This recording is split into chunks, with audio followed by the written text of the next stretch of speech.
Hey guys, in this video, I'll be comparing the 2023 Arnold Classic Nick Walker and the 2023 Texas Pro Andrew Jacked. Both had a rather close battle at the Arnold earlier this year, so it will be interesting to see if this new and improved Andrew can take down the mutant. Now, before the video starts, if you enjoy my content, please consider liking and subscribing, as it helps grow my channel. With that all being said, let's get into this video. Starting off this comparison, we have the front double biceps, and this shot really shows the differences in their physiques.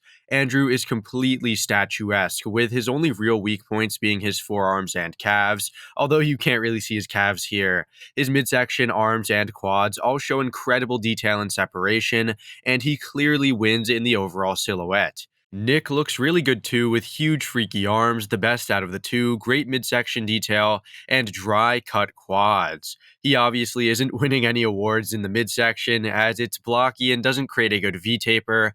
However, he does his best with what he's given. Overall, though, Andrew's phenomenal shape and flow easily give him a victory here, as I don't think many current pros, apart from maybe Derek Lunsford, could even touch him here. Here's the front lat spread, and unfortunately, this is a screenshot of the first call out for Nick. However, I don't even think this poses a question, guys. Andrew easily wins this, as his posing, structure, and physique all display perfectly, and there really is just no comparison here. Now, here we have a more competitive shot, guys, as both look really complete and pretty good in this pose. Normally, I'd have to give this one to Nick, as his side leg detail and size would be too much for Andrew. However, it seems that Andrew really upped his game in that department. Both have similar levels of detail in the side leg, however, I'd have to give Nick the edge, as his looks overall more complete and a little bit drier. The upper half is a relatively easy win for Andrew, though, as his arms, chest, and delt present immense roundness, and he looks super full. In contrast, Nick is sort of flat, which isn't good, especially when going up against Andrew. Nick does have a great arm. I mean, look at the tricep, bicep, really good, but, his chest and delt look kind of flat, and his midsection isn't as flush as Andrew's. Personally, I'd have to give this one to Andrew, as he is way better in the upper half and loses very slightly in the lower body. Here's the rear double, and this is where Nick can start to make up some much needed ground. His back is crazy thick and dense, and although it's not steamrolling Andrews, it is clearly better. His traps are twice as large, and he is clearly wider than Andrew. Moreover, his arms stack up very well against Andrew's, which are a strong point for Andrew, maybe not beating him, but still presenting a really good fight nonetheless. The lower half is truly an easy win for Nick, as his hamstrings are top caliber. I mean, wow, guys. Just take a look at them, just miles better than Andrew, and his glutes are obviously dry. Andrew has zero hamstring definition, which is just unfortunate. However, his glutes do stack up kind of well with Nick's, which is, surprising to say the least. Anyway, though, Nick does win this pose, as he handily beats Andrew in the legs and back.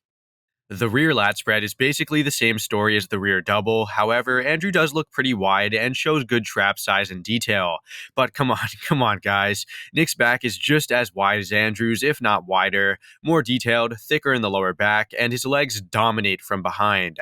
I don't want to waste your guys' time, so yeah, come on. Nick really wins this one pretty easily, but if Andrew can get a bit more lower back thickness and hamstring definition, he might even take this pose someday.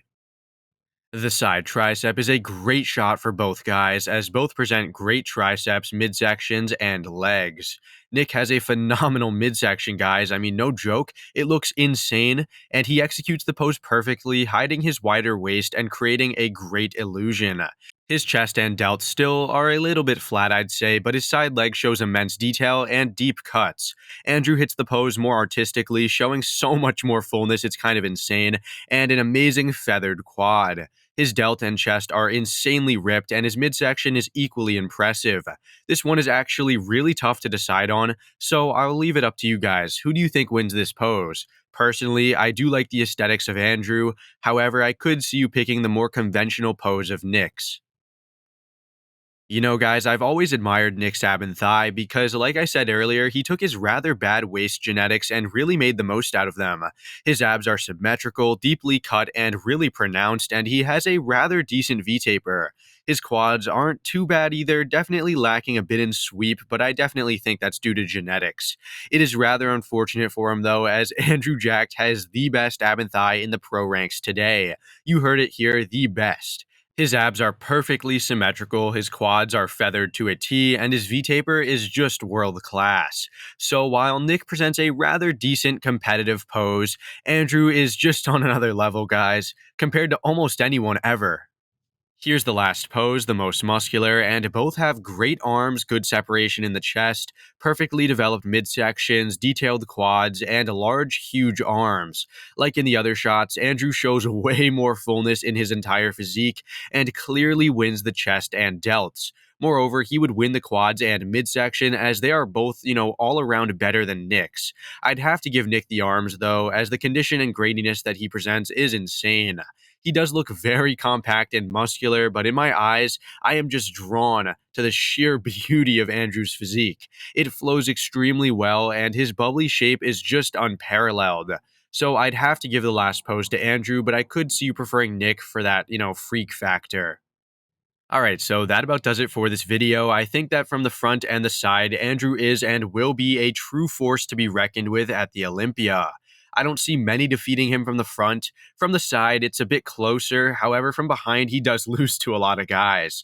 Now, if he could just get the slightest bit of separation in those hamstrings, he would truly be fighting for that first place finish at the Olympia.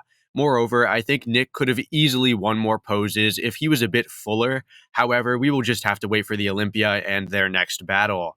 Anyways, I hope you all enjoyed. Let me know what you guys think, and I hope to see you all in the next one. Thanks for watching.